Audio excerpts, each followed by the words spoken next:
Hey everybody, and welcome to BOATT. We got a very special episode with you this week. We have to say, Alvy wishes he could be here, but he had some prior engagements that he made before we switched nights to Friday night. So everybody wish Alvy well. Hit him up on Google Plus, on Twitter. Tell him you miss him at Alvy Rogers. So guys, today we've got a guest here. We've got I believe, manager at a AT&T store. Is that right? Yeah, And absolutely. Christopher, welcome to the Hangout. Why don't you tell them which store you manage and just say hello? Yeah, I manage the Canton, Michigan store. So, yeah, Canton, Michigan. That's awesome. All right, man. Well, thanks and welcome to the boat. We're definitely glad that we were able to have you join us today.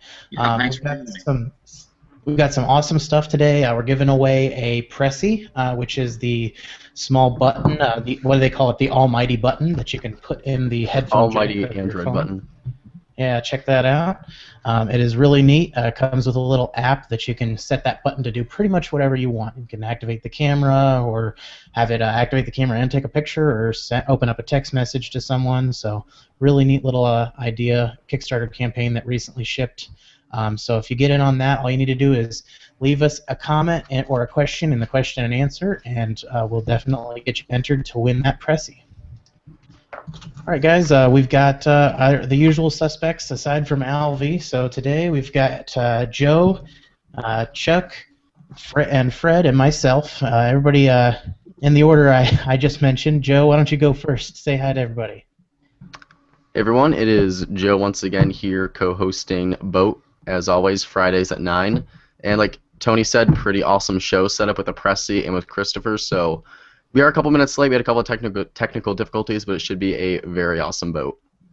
All right, Chuck.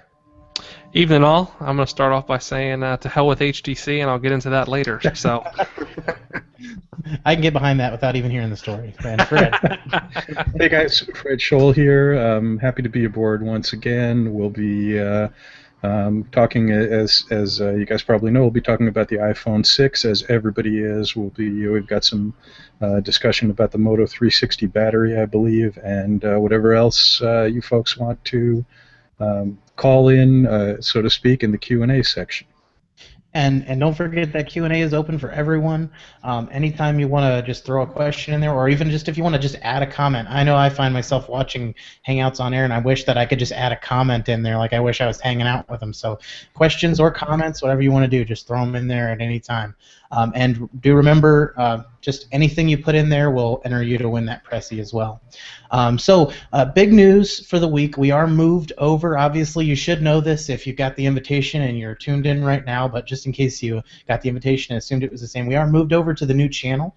So now we are going to be, from now and henceforth, we are going to be on Mobile Cup of Joe channel. We've just got more subscribers here, and we think that this will be a great move for everybody, that we'll be able to try to build up some more viewers and get a few more people watching while we're live. So we're really excited about that.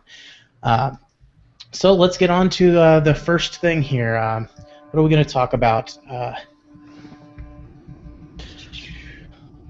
well, let's see. We got some Go news ahead and here just this week. So couple things. Obviously we had the iPhone launch today. And I won't get into it too much here because we'll have that later on. But I saw some of the lines of people standing outside the stores, and it's amazing to me. All I'll say is Apple apparently did 4 million in pre-sales for the iPhones, and still had lines up around the stores. It's fairly impressive. I think if anything, it proved that. Larger phones was something that people wanted. So, like I said, I won't get into it too much there. Not news, but I'm going to digress into a little story here. So, some of you guys may or may not know, I have the HTC One M8, and so I have. I did S off. I used the J case. Before Sunshine. Anyway, long story short, I know S off it unlocking voids the warranty. So HTC has the Advantage program, for those of you who don't know, where you can actually send in your phone if it has a cracked screen or a scratch on the screen or something like that. Well, what I found out, long story short, is that by unlocking your device, even though it has absolutely nothing to do with a cracked or scratched screen, HTC won't repair the screen. They consider it out of warranty because you've unlocked your device, which is kind of insane to me. Because if I was, sending in saying, I bricked my phone, or, my screen blew out or something like that, it might be a little bit different. But a cracked screen has nothing to do with the fact that the phone is unlocked. So, little word of warning for anyone who has an HTC device and wants to take advantage of the Advantage program with the screen repair. Don't unlock, because they won't repair it. They'll try and charge you for it. Crazy. Yeah, I know unlocking voids the warranty. I understand that. I take that into my own hands when I do it, but I wouldn't have assumed it would have had anything to do with repairing a cracked screen. I guess lesson learned. Now we know not to do that. So, anyway, on with the news. So, Play Store. It looks like there's been some leaks this week. We all know that Android L is coming out probably relatively soon. It looks like the rumors are maybe pointing to next month. So there's been some leaks on some redesigns of apps to take advantage of the new material design. So I don't know if you guys saw the Play Store with the new material design. What are your thoughts on it? Anything more material is good, in my opinion. If we can get back to material, or get further into material design, I'm all for it. I know every time that someone, a new Google app gets updated, like Hangouts, especially for this last Hangouts update that was so huge, where it changed like the whole way everything worked, and no swipe to archive anymore, and no swipe to get back to the conversation list, which actually those things were more material UI than what it is now. I love the way it looks now, but it's kind of confusing to me because they actually went further away from material design, in my opinion. Like some of the things, they're a little bit more material, but they went further away. So I think anything we can do to get more towards material with everything, I think it's a really good look, polished, clean look. Yeah, absolutely. But it's cool too to see how we saw Hangouts kind of adopted that new material design look with the latest update it just got.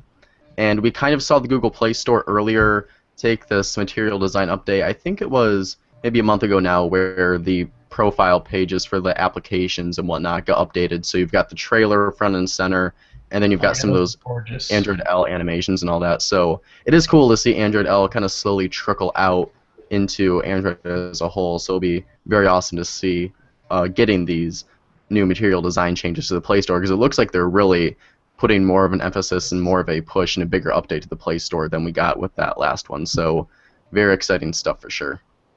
Since we don't have any screen views here, maybe does somebody want to give our viewers, listeners, a little bit of an idea of what we're talking about as far as the specifics of material design or L design? Certainly color change is one thing. There seem to be kind of richer colors compared to the previous Play Store design. Let's see what we can find here. Yeah, I think maybe if we can showcase the leaks. I've got a link right there in the showcase for the screenshots. All right. Yeah, I think the material design overall is an awesome choice. I've been playing, since I've had the OnePlus One, I've been playing around with all different kinds of more material design, color choices in themes, and I think it all looks just fantastic. I wish the themes could affect the transitions a little bit more, so I could even get a better taste for it. Unfortunately, I literally sold my Nexus. I shipped my Nexus 5 after selling it the day that the Android L developer preview was dropped. So I didn't even get a chance to even look at it on a device in person. So that kind of sucked. But I am happy to be able to get that little bit of taste with these apps changing, and then almost any app I've downloaded that has to do with the Chromecast, they're adopting a more material design UI, and I just think it all looks fantastic. I'm really excited to see where they go with it. Yeah, I think one thing I'm looking forward to with material in general is the idea of the translucency, where there's not like this little thin bar with your status bar anymore. That's a different color. The app color is gonna flow into the status bar. It's gonna flow underneath of the bar at the bottom with the buttons. Really looking forward to that. It's funny you guys should mention Hangouts because there was kind of a lot of big things with Hangouts this week, and we weren't going to talk about it, but I do want to take a few minutes here. So the Hangouts update this week. Most people probably know big Hangouts update this week with more green, but like you said, a little bit away from material, which is kind of strange. Yeah. But I think the biggest update is they're finally making good on their Google Voice integration in Hangouts. Yes, sir. Yes, which Tony, I know that you have a lot to talk about with this, so I'll let you talk about it here in a minute. But what I will say is the new dialer in Hangouts now lets you actually make voice over IP calls from within Hangouts using your Google Voice number. You can also receive your voicemails and your text messages in the Hangouts app now. And if you use your Google Voice for text messages and MMS, they will actually show up in your Chrome extension as well. Now, the one caveat with MMS I found is that if you send a picture message to someone outside of Google Voice, it won't actually send the message. It'll send a link to the picture, which kind of stinks. But I'm sure they're working on that, probably figuring it out. But Tony, tell us what you did this week with the. Well, I'm very excited. I'm sorry to our guest because I am actually on T-Mobile and I'm going to talk about him for a second. But I will have a good follow-up question in regards to this procedure about AT&T, just for our viewers' sake. So what I did this week was I've had my number since 2005, and I love my number, and it's one of those numbers. It's like a pizza shop. You can easily remember it after hearing it one time. I love the number, and I don't ever want to lose it. So this week, since with all the Hangouts integration and everything that's come about with the VoIP and just all the being able to text message through Hangouts with Google Voice, I finally made the leap and ported my T-Mobile number out to Google Voice. Now, when you port a number out, it cancels your line on your account. Now I have a family plan, so that wasn't a problem. It didn't cancel my whole account. So when it canceled my line, just for our viewers' sake, the way that it does it is it cancels the line. You'll get an email about almost exactly 24 hours after starting the porting process, and then it'll say, okay, your port is finished. Your number is now in Google Voice. If you want to switch carriers or use your original carrier, you need to call them back and have a new line activate. So way before you do it, have an extra SIM card because they probably will make you activate a new SIM card. They weren't able to use my old one, but luckily, tech like me have SIM cards laying around all over my desk. So, but I was able to call back, get a new phone number, and now nobody knows my actual phone number, and all of my Google Voice stuff will come through my phone and through Hangouts and my computer. Now, the reason that I'm so excited about this is because I've got the new cell spot on the way, and I'm anxious to see, because I have a OnePlus One, I'm anxious to see if a phone that is not designed to work with, not specially designed by T-Mobile, or the software isn't specially tweaked by T-Mobile to work with their Wi-Fi calling, will still fare well on their special Wi-Fi calling router. So that's what I'm interested to see. You'll hear more about that hopefully next week. I think it's coming in on Thursday or Friday, so when I get it, I'll have more to say about that. My question, though, would be that, Christopher, if you could tell us how someone would go about porting their number out to Google Voice on an AT&T plan and keep their AT&T account, because I know most people who want to port their number to Google Voice aren't trying to cancel their cell phone. They just want to have that number attached to whatever device they're using. Well, yeah, I mean, you guys can hear me okay, right? Oh, yeah. Yep. Okay.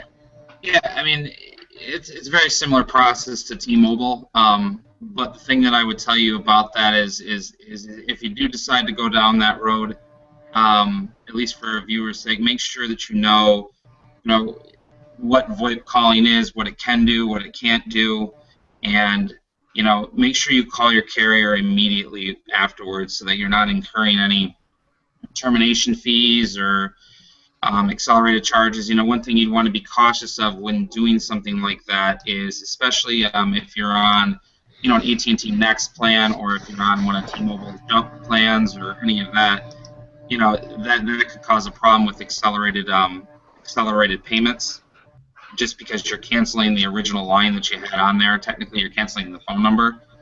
You just want to make sure that the first call that you make right after that is to your carrier. and explain to them what you did and that you're not trying to get rid of the service. You just need to have another number in its place. Yeah, and you might even want to do what I did because I was just so nervous about the whole thing. I can't go without a phone. I've got a wife who's pregnant, so it definitely doesn't work.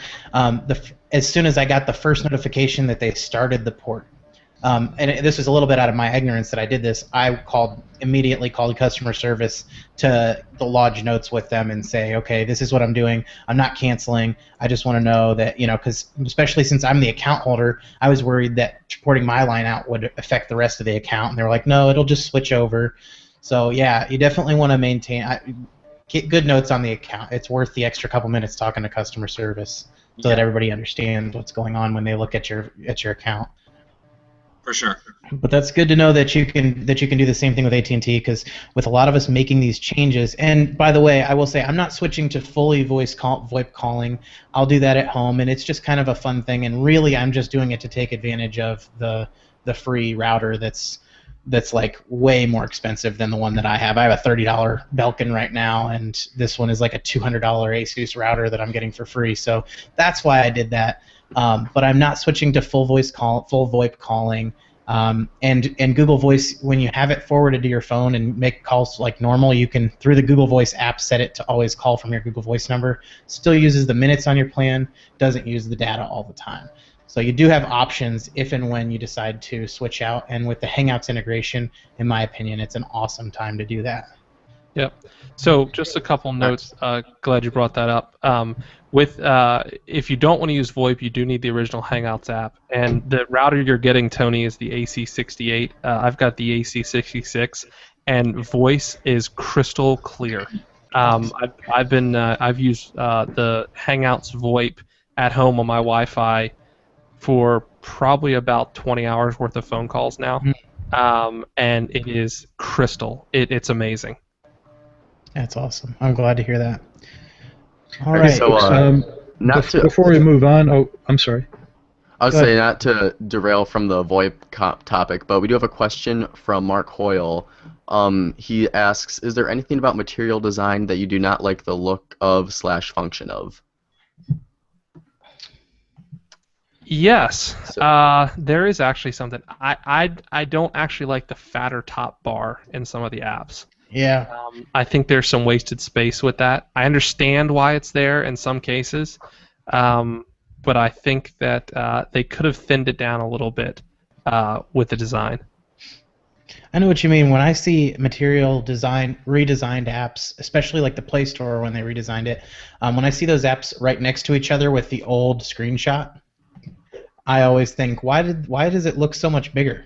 Which bothers me specifically because the first thing I always do if and when I decide to root my phone, one of the first things I do is download Textdroid DPI and jack the DPI way up. So like I'm running like 400 I think on my OnePlus, or no, 300. It's something huge on my OnePlus One, so it looks more like a Nexus 7. But I think that wasted space is going to annoy me a little bit. Yeah, I'd say for me, it's not really so much of a kind of material design, but I am curious to see how we have skins like Samsung's TouchWiz and LG's Optimus UI. I will be curious to see how those kind of blend with Android L, if they're going to kind of take more influence from Android L, if they're going to keep with their skins. So it'll be interesting to see how the different OEMs adopt to that new design language as well. Definitely. Yeah, I think the manufacturer's going to have the easiest time is probably HTC, because their latest version of Sense is actually already very material-esque in nature. Yeah, so we should probably move on to the next subject, though. We got kind of carried away with the news headlines there. But I've got now the show where I do a mini review of a smartphone I'm testing. So this week I am reviewing the OnePlus One. I am actually not testing this for a company. I bought this about a month ago now, but I just recently, if you haven't saw it yet, I just posted my full video review for the phone right here on the Mobile Cup of Joe YouTube channel. So I'll put a link to that in the showcase after this review for you guys to check that out after the show, because there's still some cool stuff to talk about after this little mini review here. So the first thing for the OnePlus One for me that I noticed when I first got it is the back of this phone is without a doubt the most unique feeling texture you will ever feel on a smartphone. and it's kind of impossible to describe it because it feels kind of like a combination of sandpaper, but also like a fabric, which doesn't seem to make sense to go put the two and two together. But it is just incredible. If you saw my unboxing video for the phone here, I freaked out and fangirled out when I got the phone out of the box, just with how awesome this thing felt. Because you'd read on the forums about, oh, it feels so cool and it's so unique, but just reading things and threads in a forum, you really don't get the idea of how it does feel. And also with that, there were two design design implementations of OnePlus made the one that seemed like very small on paper, but when you think about it, they actually make a lot of sense. And the first of that is with the ear speaker up here. With a lot of phones, these are usually raised or lowered into the top of the phone, so you get dust and grime and a lot of crap in there. But OnePlus, they really stress this a lot during this keynote for the launch event in China for the phone. It is flush with the top, so you don't get dust or any little specks of crap or dirt you want in there. And again, it's a very small detail in the design overall, but I have noticed that with my previous phones, the Nexus 5 and the Moto X, you would get a lot of dust, and it just get dirty up so quickly. But with this, it stays perfectly clean. Another thing that's actually really interesting is with the screen itself. I'm not sure if you can see it here, but the bezel on both the bottom and the top is actually raised and recessed from the overall frame of the phone. And this is because if you do drop the phone on the corner, which is where kind of the worst phone drops do occur, only the frame of the phone is going to take the impact. So since the screen is not actually touching that frame, yes, the body and the frame of the phone will get damaged, but your screen will have a lot more protection from the fall overall. In terms of processing speeds in the display, 5.5-inch 1080p Full HD display, Qualcomm Snapdragon 801 processor, 3 gigs of RAM, 13 megapixel rear-facing camera, so top-of-the-line specifications on here. And I'm not going to go into those too much because where the real story is for the OnePlus One is in the software. Because yes, we kind of saw it on the Oppo N1, but this is really the first Android smartphone to have CyanogenMod out of the box, because there was a special edition of sorts of the Oppo N1 that was released with CyanogenMod, but that was kind of a limited edition smartphone. So this is the first phone to really ship with CM out of the box. And yes, the software features on here are incredible, with the theme engine being able to customize every little detail of the phone you want. All that is awesome, but I think this is actually a bigger thing for CyanogenMod as a company, because if you want CyanogenMod on a phone before the OnePlus One, you'd have to have a bit of technical know-how to do that. You'd have to know how to root a phone, how to install custom recovery, how to flash custom ROM, all that stuff, which if you do follow directions like there are, it's not the most difficult process in the world, but it does require you to know what you're doing with this. So most average consumers aren't going to know what the hell to do to flash a custom ROM into their smartphone. So having that built in here on the One, although the availability of it is still kind of in question right now, it is nice, and I think that really is going to open the door a lot for CyanogenMod. And you've heard it by now, and I'm going to say it again. This thing and the price is still gets me every day. $299 for the 16GB model, which you can't buy right now, and $349 for the 64GB model, which you can sort of buy right now, because they do have the invitation system set up, but they have said they're going to make it a pre-order system in October, so you can complain about the invites now, but you're going to complain about the pre-orders come October. So, so all in all, it's a great phone. Like I said, I've had it for a month. I still haven't rooted this thing yet, which is probably a record for me at this point, having a month and not rooting it, just because I haven't really found a need to yet with CyanogenMod and really with everything on the phone. It's got a great design, top-of-the-line specifications. CyanogenMod is amazing, and it's going to be really hard for me to move to something like stock Android now after having gotten used to all these awesome customization features on CyanogenMod 11S with the OnePlus One. So if you do get an invite to buy this phone, which I will say OnePlus has been doing a solid job on recently, go ahead and buy it without a doubt, because this is really one of the best Android phones, one of the best smartphones I have used, really any memory at all. So I highly recommend this thing. Again, availability is still kind of in question right now, but pre-order or invite if you get the chance to buy the phone, do it without a doubt, because this is an awesome phone. Well, one thing I know, and I've been using for the OnePlus for about, I think, a month longer than you've had yours. I will say, as much as I love the texture on the back cover, definitely put it in a case, because I've used mine without a case for a couple weeks, and it's getting these divots in the back and I don't put my phone in my pocket with keys or anything, so I don't know what it's from, but it's getting very noticeable divots and scratches in the back. and that's kind of annoying to me because I really like my phones in perfect condition. So I just threw one of my cases back on. And the other thing I will say about it is, in regards to the price, I mean, Chris, how much is the iPhone 6 Plus 64 gig on contract? 6 plus 64 gig on contract? Yeah. On contract. $399. $399. So here we go. Here we have a 5.5-inch screen, basically the competitor for the OnePlus One, if OnePlus was an actual competitor at this point. 64 gigs, same amount of storage. On the OnePlus One, you can buy it out of contract, unlocked, for $350, whereas an iPhone of the same size and price, or the same size and range, you're going to pay $400 on contract, and off contract would probably be what, $900, $899 or something. At least, yeah.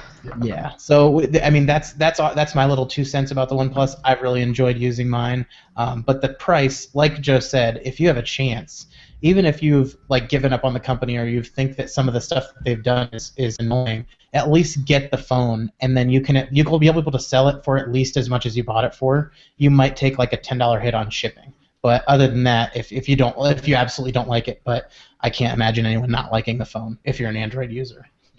You know why I don't like the phone? Yeah. Because I can't get it. Because you're on Verizon and you can't. Well, I don't. Yeah, when you live out in the middle of nowhere like I do, your choices are limited. So. Yeah, and I will say, Mark also commented here in the Q&A. He said that he's looking forward to the OnePlus One versus LG G3 video. I do want to say, since it's on my channel, I do have that coming here very soon. I've had this G3 honestly sitting on my desk for about a week now because I've been hard at work on that Fire Phone review, which took a lot longer than I thought it was originally going to. So that video is coming, and it is cool to see, again, a $350 smartphone compete with a phone that is double the price and is essentially the same specifications. So, and I will say also one last thing about the OnePlus One. The OnePlus has had a lot of rocky mistakes as a company in general, with the availability with the invitation system, with their ladies first or women's first promotion or program debacle they had, and the most recent announcement that they are canceling the style swap covers because the yield rate on the bamboo style swap cover has been too low. So they're going to sell what they have of that, and they're going to do limited editions for the denim and the Kevlar backs that they have right now. That aside, yes, the company, they're not even a year old yet. So they're working out the kinks. They still have a long way to grow as a company in general. And no, they're nowhere near Samsung or HTC because they're still a startup company. But the phone itself, albeit some of the questionable things the company has done, if you look at the phone itself, it is a fantastic deal. Some of the controversial things the company has done or not. So that's my 2 cents on that. All right. Well, why don't we go ahead and let's see. Let's talk about some of the headlines real quick. One more headline before we dive in here to talking with Chris about AT&T. The one thing I want to hear about is the Moto 360 battery complaints. Now, the interesting thing, the thing I'm interested in hearing about is I've had a lot of people noticed a lot of people the third and fourth day of having the Moto 360, they noticed that the battery was getting way better. So I'm wondering if it's coming with some screwed up battery stats out of the box. What do you think about that, guys? Well, so I don't have a 360 myself, but I know about 6 of my friends have it. And of those 6, probably 3 actually trust their opinions on the 360. And of those 3 people, actually, Fo, our guest from last week, has one. And he says battery life is better than his Gear Live, and it's pretty good. Are you going to get 2 days out of it? No, you're not. But are you probably going to get an entire day's worth out of it, fairly heavy use? Yes. But it's all in the settings. There's an ambient, I think they call it ambient mode or something. Whatever it is that keeps the watch always on, if you turn that on, you're going to kill your battery. But the same thing's true for the Gear Live and the LG G Watch. You run it so that it turns off, and then when you do a little wrist flick, it turns on. I've seen both sides of the equation. I am still curious why Moto decided to go with the TI processor and not the Snapdragon like everyone else did. I suppose maybe a cost, and Motorola's always kind of had a relationship with TI. One thing Foe didn't mention though is his was running hot on his wrist. Weird. Huh. What Yeah. about you, Fred? I have not seen one yet, so for me, the jury is still out. I'm all on second-hand reports here. Unfortunately, I don't have too much to add to this. Oh, Yeah, that's no problem. For me, like the Moto 360, because I've also got the Samsung Gear Live, and I don't expect to get 2 days of battery out of the thing. I don't mind having a problem throwing it on the charger, even if it is one of the most ridiculous chargers I have used in quite some time. Yes. Trying to put that thing on at 10, 11 o'clock at night is not a fun thing to do at all. So, for me, I would get the Moto 360 just for that charging cradle, so I can just put on, I have to screw with this thing for 5 minutes trying to figure out that I've got the watch upside down or something like that. So, the only thing really holding me back from the Moto 360, and this is going to be such a first world problem, is that TI processor, just the lag it shows when you're swiping through the cards and stuff makes me cringe every time I see it on a video, and I know I'm not going to be swiping through this thing every single day. Well, I'm going to be, but that's not going to be my constant use for the device. But it just jars me so much because it's this premium, like the holy grail of all Android Wear products, but it does have that older processor, and like you said, it could be maybe a relationship Motorola has with Texas Instruments, or if it's just for cutting costs, but yeah, battery life, if I can get a full day out of the watch, I'm fine with that, but yeah, I'm still on the debate for that. I was talking with my mom about it, and she said, oh, that's a worthless investment. You've already got a watch. And I'm trying to explain to her it's more than just a circle. It's this awesome product that few understand. But so I'm still on the fence if that's going to be something I'm going to pick up or not. Interesting. Have you ever had a chance to see one at all, Chris, or look up the Moto 360? You know, I did see one the other day when I spoke to the Motorola representative. He had one. He brought it in our store, and I saw the new Moto X as well. And you know, I've been excited about the Moto 360 for a while now. You know, the iPhone kind of surpasses everything as far as hype goes, at least in a retail environment. So you know, when he brought that in, it was kind of like, oh wow. You know, this is really, really cool. Let me take a look at it. So I'm looking forward. I should have sometime next week, hopefully. Awesome. So, yeah, hopefully sometime next week along with the new Moto X. So, you know, if you guys want to do a review on that, or if you guys want me to, you know, put that on here, just let me know. That'd be awesome. Yeah. You know what? I would actually love to have you back on in a few weeks after you've had like a couple weeks of using both of them, because I'm especially curious about the Moto X. Because I am really, really worried about the battery life on that thing. Mm-hmm. Definitely. Well, and one of the things that happened to me this week, I emailed my contact at Motorola back because literally the day they announced the Moto 360, I got in contact with my PR connection at Motorola and said I wanted to be put on the list to review. She's like, "Oh, you're the first one to email, but yeah, we'll put you on the list." So, you know, it gets closer. I've emailed with her about a couple other things. I've gotten a few things from her in the meantime, and so now people are starting to actually get their Moto 360s, and I'm like, I got to email them again because it's not worth it to have a review device way late after everybody who's purchasing them has gotten them. So I finally get in contact with somebody, and they outsourced it to another PR firm. And they had to create a new list, which now I'm on the bottom of. So I should be getting one at some point, but I hope I don't break down and buy one before then. But it'll be interesting to see that. Well, it doesn't have 3 gigs of RAM, so we know you won't buy it. Nope. Oh, There we go. It's not a flagship watch without 3 gigs of RAM. No. All right. Well, we do have Chris here, and before we take off, and we had a good conversation for most of the show.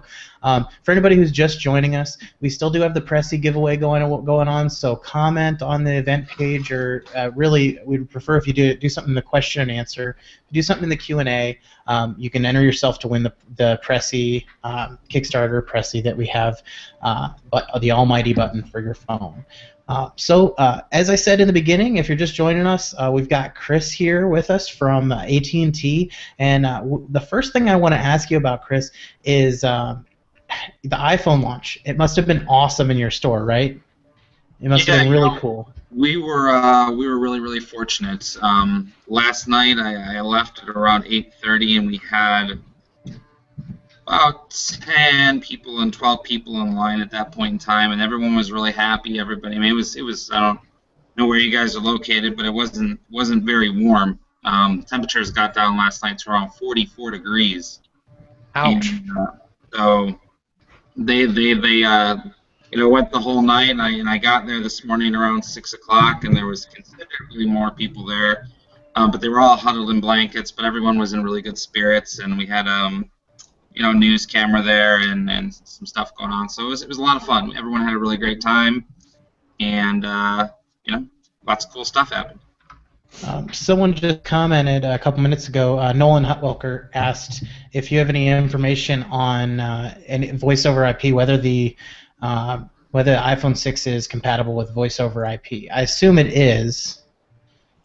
The voice over IP thing for the iPhone, we have not. Right now it's available for T-Mobile, and they're taking a pretty strong stance on the Wi-Fi calling. We, on the other hand, we've put a lot of investment into making the most reliable network that we have, and a lot of effort and a lot of focus went into it. So at this time, I don't really have anything to say about it. I haven't really heard anything about it, but I do know that just like with everything, technology moves really fast. Yeah. So.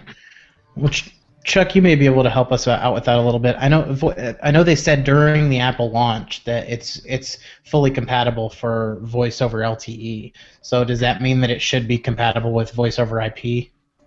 Well, okay. So yes, it can do Wi-Fi calling, aka voice over IP, but the only carrier that's supporting it right now is T-Mobile. Obviously, T-Mobile supports it on a lot of their phones.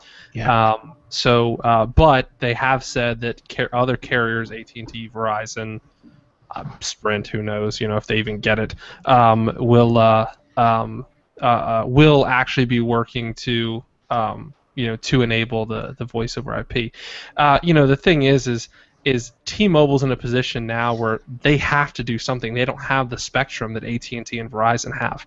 So they don't have any choice. They've got to enable, Wi-Fi calling, whereas AT&T and Verizon kind of take their time a little bit.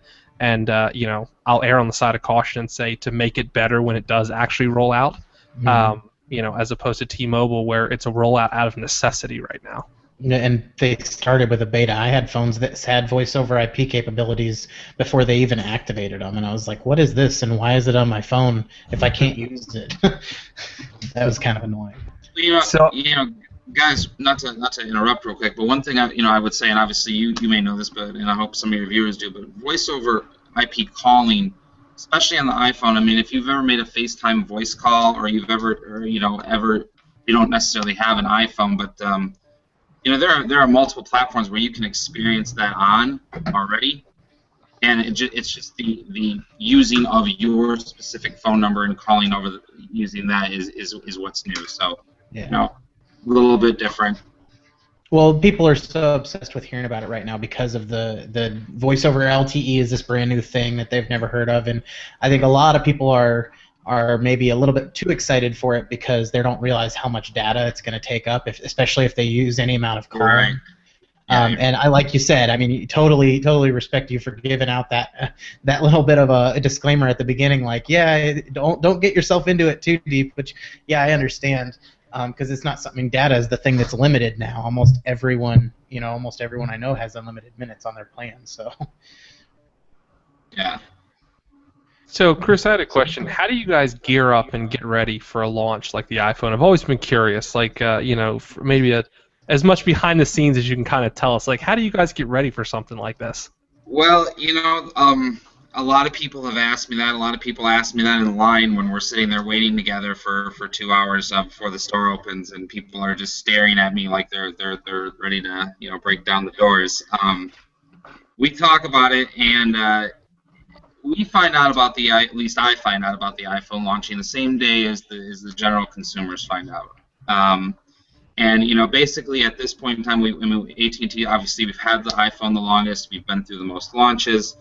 At this point, we strive to get better and better every year, and a lot of that just comes down to pure organization and every channel of AT&T. I mean, obviously we're a very big company. Every channel of AT&T trying to work better together than maybe we did in the previous years. So a lot of it is, team huddles and meetings and conference calls and just all ramping up to the pre-order day for one, and then obviously on launch day. So it's a lot of effort goes in from all different areas of AT&T just to make it the most fun. And we, not to go into take up a whole lot of time with it, but it's like today, for example, for the launch day, it may seem small, but every AT&T store went out and got refreshments for everybody.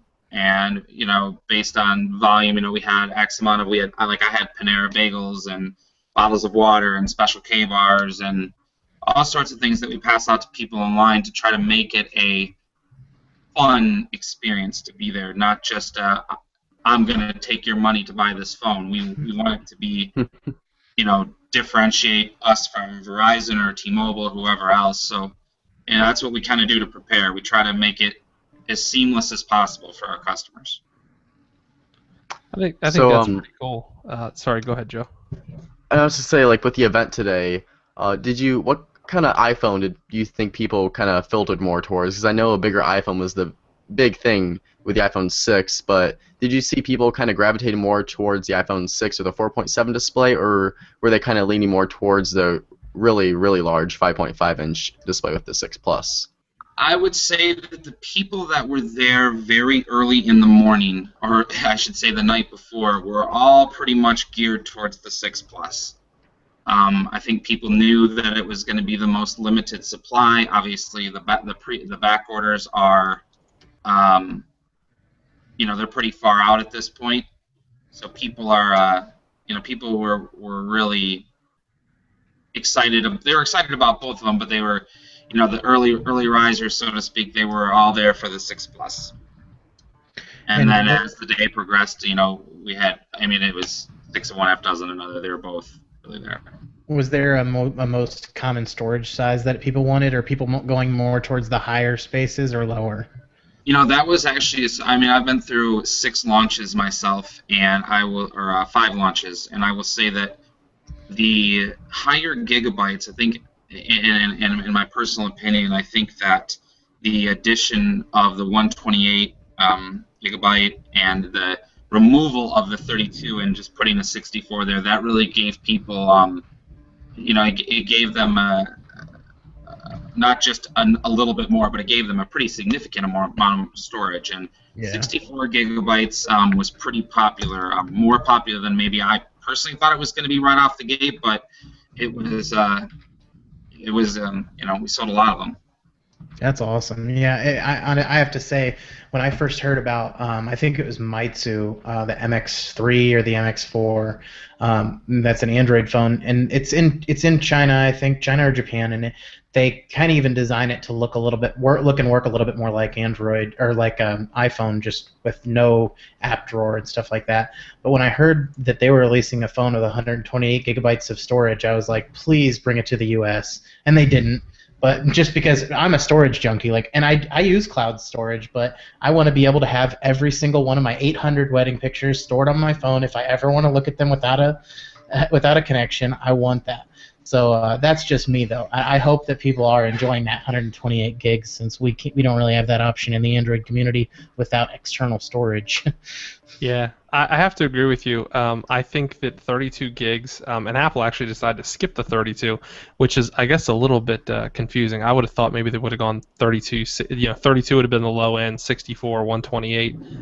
It was interesting they skipped 32 because my personal opinion is 16 on a phone is worthless these days. It's got to be 32. 32 is the minimum. I had the Moto X with 16, and it was almost unusable. Yeah, those storage limitations do come in there with those 16 gig variations. Well, I like storage. I'm kind of a downloader and pack rat, so the more space, the more breathing room for me. So I've got one question for Chris here. with the iPhone 6 and the 6 Plus, all those coming out, a lot of people are probably trading their iPhones and stuff. And we actually talked with Tony about that earlier before the show, because he works at Swappa. So he was talking about kind of how they've been having a ridiculous amount of people trading in old phones in preparation for the 6 and the 6 Plus. So does AT&T right now have any kind of special deals going on for people if they're trading in an old iPhone 5 or 4S in addition to buy a 6 or 6 Plus? Yeah, we do actually, and it was actually very successful today. A lot more trade-ins than I thought there was going to be. But the promotions that are going right now, and big asterisk, these are obviously right now, is an iPhone 4, a 4S, or a 5 has a $200 trade-in value, and an iPhone 5S has a $300 trade-in value. So, and it's obviously they have to be in good working condition. They can't be broken or water damaged or run over by a car or anything like that. So, yeah. So what about you personally? Are you more of a fan of the 6 or the 6 Plus? The jury's still out on that. I did manage when I ordered mine. I did order a 6, and I have I don't want to call myself a storage junkie, but I do have a 128 gig iPhone 6 in space gray. But I was concerned because up until yesterday we hadn't seen the phone physically in person, and so the only way we could judge it was based on the case size. And because we did receive a lot of accessories in for it, so we were trying to gauge it comparatively to a Galaxy Note, and then the 4.7-inch, we were trying to gauge it against the Moto X, and but really, I mean, it neither one of them really did it a whole lot of justice until we put it in our hands. So do you have a 6 and 6 Plus you can show for us on camera? I sure do. Which one do you want to see first? Let's see the 6 Plus first. The 6 Plus. Okay, so this is, you guys can see it. Hang my monitor down a little bit. This is the 6 Plus gold. And obviously it doesn't do it a whole lot of justice on a video chat, but you can see it is very streamlined. Except for that camera bump. What's up with that? That looks horrible. That's awful. A lot of people. Yeah, so here's the thing that kind of hit the tech world, the mobile world news in the last couple of days, was the question as to why there were publicity photos which showed this very thin profile of the new iPhone 6 form factor, and it showed a very thin level surface in which they left out the sort of bump or bulge for the camera, and it's understandable. It's an advanced camera. It's a very thin, slim form factor for this phone, so it's understandable that it protrudes a bit. But even the cultofmac.com, which is certainly an Apple fan site, put out an article a couple of days ago with a headline that asked the question: is Apple ashamed of the iPhone 6's protruding camera lens? So it's not really clear. I don't think there's been a response from anyone as to what they were trying to do. It looks like the official photos on the Apple.com store do show the camera clearly there. There are pictures that show the profile, kind of an angled profile. I could share that link, I think. Kind of an angled profile where you just see the front and sort of a side edge where the back is hidden. And someone suggested that what we're really looking at were early artists' conceptions and not photoshopped photos. But I don't know if you know any more about that, Chris. I don't. And to be honest with you, when I got, one of my employees mentioned to me about the camera, and they said that that they weren't sure how it was going to sit on a table and whether it was going to sit flat or not. And obviously I've only had mine for a very short period of time, and I haven't even really gone in depth and looked at it. But I can tell you that the device itself looks very, very good. I like the design better than I've ever liked any other iPhone before. The camera they're not the first company to do a protruding camera. Obviously, I mean, you have Nokia that did it, and Samsung who's done it, and but I mean, I can hold up the phone, and I mean, I don't know how well we'll be able to see it. Yeah, it's not bad at all. Not nearly what we were expecting. Not at all expecting. I mean, you can barely see anything sticking out from it. Yeah. That's probably the best shot right there. But I mean, I don't really know what the rest of the tech world said about it, but I do know that from my early reviews using it, I mean, I haven't noticed anything that would be abnormal. Now, while we're talking about the camera, is the camera kind of inset a little bit there, or is the lens of the camera kind of flush with the outside? I always worry about scratching the camera. I know I had problems with my M8 where the lens would scratch, so I'm always worried about that. The camera, that's a fair thing. I mean, I would definitely say this is not something you'd want to set down on, any kind of rough surface without a case on it. I would imagine as soon as you put a case, I mean, even if it was the slimmest case available, as soon as you put one on there, it's really not gonna, affect it, or it's not gonna, it's gonna prevent that scratching from happening. But it would. I'm also one of those people that I have to have my phones in pristine order. I don't like when there's even a little tiny scratch on the screen or on the back or anywhere else on the phone. So. I actually, believe it or not, now that I'm thinking about it, I do have a case that I actually brought home. It's not for me; it's for my girlfriend because she got a phone too. But I can actually put it on and see what it does with the camera. I don't think it's gonna, maybe make it sit more flush. If you guys want.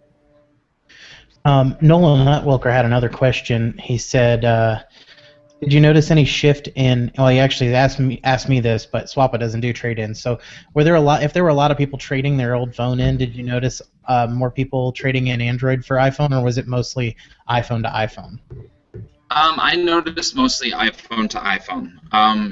Usually on iPhone launch day, that's where the majority of people that we talk to are either have had Apple for a very long time, or they're just doing their thing and getting the new phone every couple of years. Or I didn't really see a whole lot of Android trade-ins. But then again, we were very, very, very, very busy today, and obviously I didn't monitor every single trade-in that came in, and I'd have to reassess that. But from my initial view, it was mostly iPhone. Cool. Yeah, that's interesting. Well, we're getting on the end of our show here, so before we do, we're going to do the giveaway, the drawing for a giveaway. Chris, we'll have you, since you're the guest, we'll have you pick a number. Pick a number between 1 and 100. 1 and 100. We're going to go with 80. 80? All right. Let's see here. Going down the list, we're going to go with closest number here because obviously we don't have 100 viewers yet. Nolan Hutwelker, congratulations. You've just won yourself a Pressy, the almighty button. So I think, yeah, I've got you in my circles. So I'll be able to get your information, shipping information for that off of you later. So congratulations, Nolan, on winning the Pressy. Chris, thank you so much for joining us tonight. It's been a pleasure to talk tech and hear your opinions on the iPhone and get to see them. Oh, we've only seen the 6 Plus, so before we go, why don't you show us a little size comparison on those two? I'd like to see them both together. Let's see. Say something. Back a little bit there. Wow, that's actually a much bigger size comparison than it looks. A much bigger difference than it looks in pictures. Yeah, it really is. But I will say that, some of the last thing, I know we got to wrap this up here, but I will say even some of my employees, when they saw the cases come in, they were like, wow, this iPhone is going to be really big. I'm not sure if I'm going to want this, and I don't really like that, and maybe it's going to be too big. But when we saw it and held it in person, it really does feel not overwhelmingly huge like, maybe some of the other large smartphones. It does feel good. We actually let some of our customers put it in their pocket. That was a big concern, if it would fit in their pocket or not. And everyone was pretty happy with it. So, multiple choices. And me personally, I like the iPhone 6 size, but, why we have a lot to choose from. Awesome. Well, that's really cool. Sounds like we got a couple more questions we want to address before we get off. So, Chuck, why don't you go ahead? Yep, there was one question I wanted to get here from the Q&A, and it was, for those of you who have already tried the watches, what's your most desired feature or app, and something simple it might be missing? I tell you, for me personally, this is probably going to sound stupid, maybe it's because I'm lazy, but I wish I had like a favorites dialer app on the watch that like you have on the phone, where I could just see like 5 people tap it and makes a phone call, because I use a Bluetooth headset all the time. I never actually talk on my phone. So if I could just look at my watch, tap someone instead of having to speak, say, call whoever, and have it go straight to my headset, I wouldn't even take my phone out of my pocket. That's interesting. The Talk had that. I was able to do that with the Talk. I could actually go through my entire phone book and dial someone's number, or compose a text message with voice. That's pretty cool. Now, I could say, like call blah, blah, blah, because you can use the voice. But I think even bigger than that, I wish I could mute and unmute myself on a phone call from my watch. Oh, yeah, that'd be nice. Yeah, I've got to say, for me, this kind of pertains more specifically to Android Wear, obviously, since I've got the Samsung Gear Live. But for me is that there is no easy way out of the box to access all of your applications. Because, yes, Google, it's obvious they want you to access your apps on there by saying the OK Google launch phrase. But to do this on Android Wear right now, you've got to tap on the screen, which pops up the OK Google function, then scroll through all your available actions, and then at the very, very bottom, they've got a thing that says Start, and then you can choose your app from there. Now, there is the Android Wear Mini Launcher, I believe it's called, which I've got on mine, where you can just swipe over from any part of the screen, and you have controls not for a slider for your brightness, Wi-Fi, and can swipe over again for your applications on the watch. So that is one thing I've noticed on the watch, or at least Android Wear personally. I love the card setup and everything, but there's just still, smartwatches in general are still very first generation products, and until we have 2, or the Moto 720 or whatever we call these products when we get them next, or the Moto 1 if they go with Microsoft's route. Absolutely. But yeah, they're still very, very first generation products, and I've loved having my Gear Live, but there are a lot of things missing still, and a lot of things that do still need to be improved. Well, yeah, I think that the ability to mute a call seems like a pretty fundamental thing that I would expect it to be included in even a proof of concept watch. But again, I think there's got to be some time out with these devices out on the street to get some feel for what people actually are going to do with them, what we want to use them for. So it's going to take a little while, I think. One thing we've noticed with these kind of almost futuristic style devices like wearable technology is that you'll get a company that's so concerned with putting cool features on a device that they forget some of the maybe most basic ones. Like I said, if I'm able to do some of this stuff on the Qualcomm Talk, which didn't do very well at all, I was able to do a lot of things on there that they just kind of overlooked with the newer next gen, or really the first generation of smartwatches that's going to even catch on, since not very many people. I think the Pebble was the only really popular smartwatch until now. So they forget the little things because they're too busy trying to trick it out with cool features. Then they don't put in the kind of commonsensical things to us techies. Well, hey, digital crown is the future, though. Oh yes. 2015. Digital crown, so you don't have to touch the screen, but you still have to touch the screen. We could go an entire episode on that. Yeah. Well, we were late. Maybe we will. No, but thank you so much again, Christopher, for joining us. We really enjoyed having you, and we will definitely have you back on after you've gotten your Moto 360 so that we can get your opinion on that. We really appreciate you being here. It was really, really fun to just be able to geek out and chat with you. And I would like to hear kind of, if you could just ping us later, let us know when the iPhone hype dies down in your store, and maybe tell us about some sales. That would be really cool, because I'd like to hear.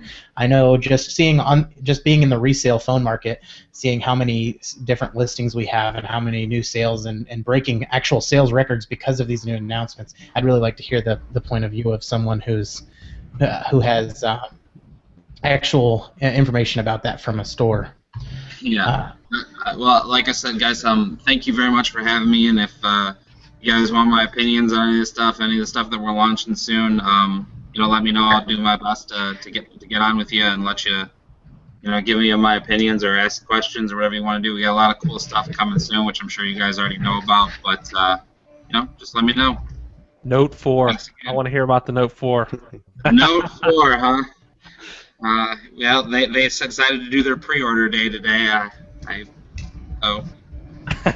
was interesting.